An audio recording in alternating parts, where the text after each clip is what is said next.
was he like? Mr. Gray will see you now. He was really smart, very intense. To what do you owe your success? I've always been good at people. I have a natural instinct for what makes a person tick.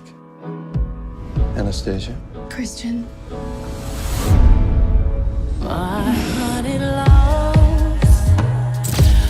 You do realize that he hasn't stopped looking at you. Have you met someone? Be free. I like to see your face. Gives me some clue what you might be thinking. So you're a control freak? I exercise control in all things. It must be really boring.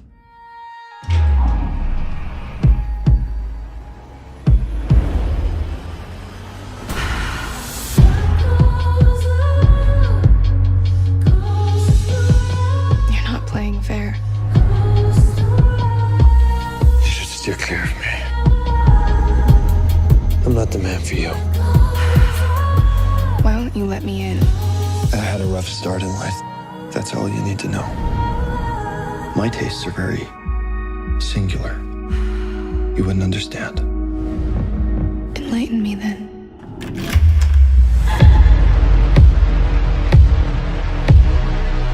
Why are you trying to change me? I'm not. It's you that's changing me.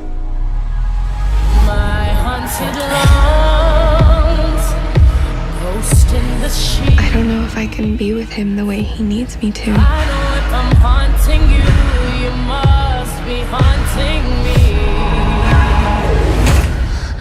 Say I did stay. What would happen? I know if I'm haunting you, you must be haunting me.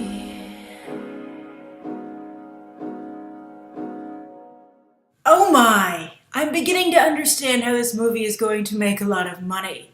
Now, as for my appearance, I just came out of the rain myself, although unlike Anastasia Steele, it wasn't a metaphor for the hot sex I wanted to have with this dude I just met who owned a multi-billion-dollar company.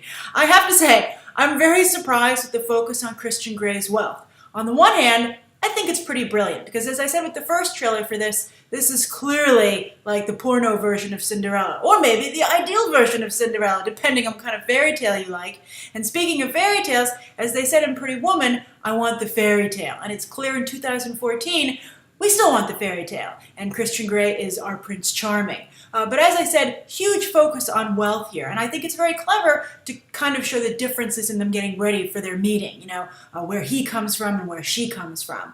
But I'm curious, would Anastasia Steele be as interested, would she also be as curious about the Red Room of Pain if it was in a two-bedroom apartment? We'll just see how this plays out for the film itself. I do think the trailer overall is very well done. I'm impressed with the way it's put together. I think Sam Taylor Johnson, you know, it's interesting. Earlier today, I did a spotlight on Dakota Johnson, who plays Anastasia Steele, talking about whether or not anyone would pay any attention to her, considering Christian Grey, aka Jamie Dornan, is on screen. But the more I see of the movie, the only thing multidimensional about Christian Grey is Jamie Dornan's abs. Whereas I think Anastasia Steele is becoming very well fleshed out. Oh, the puns, Pun City. But I think her character looks interesting. And I think that Dakota Johnson might be the one to walk away here with a fan base. And maybe even behind the camera, Sam Taylor Johnson. Yes, how weird is that they're both named Johnson? But the two women might walk away with the more successful career boost out of this, which would be very interesting indeed. I guess, you know, the target demographic, of course, is largely women as well, so maybe that would make sense. But Sam Taylor Johnson, you know, she's had a hard time transitioning to the mainstream, and she's been known for being quite alternative, actually, you know, aggressively alternative. So to see her do such a good job making this material as mainstream as possible is surprising. It's a welcome surprise, and it looks like she was indeed the right person to direct this film. Also, I hope she's ready for a lot of attention. You might not know this about Sam Taylor Johnson, but she has her own boy toy, and that's Aaron Taylor Johnson, aka the new Quicksilver in the upcoming Avengers Age of Ultron film. She's 23 years older than him. It's a very interesting relationship. She met him when she cast him in a film.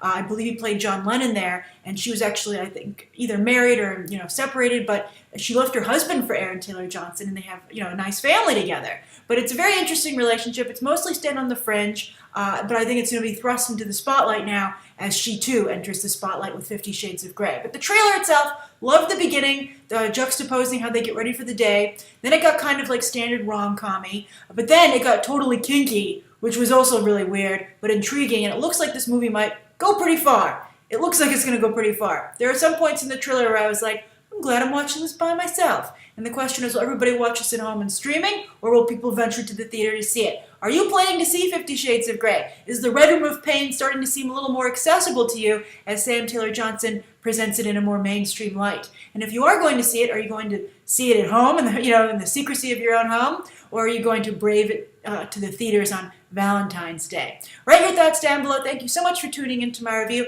and you can check out some spotlights on both Christian Grey, the appeal of Christian Grey, and Dakota Johnson, her history. She has a really big history actually in Hollywood with her family. You can check out those episodes right now. Thanks for watching. Bye.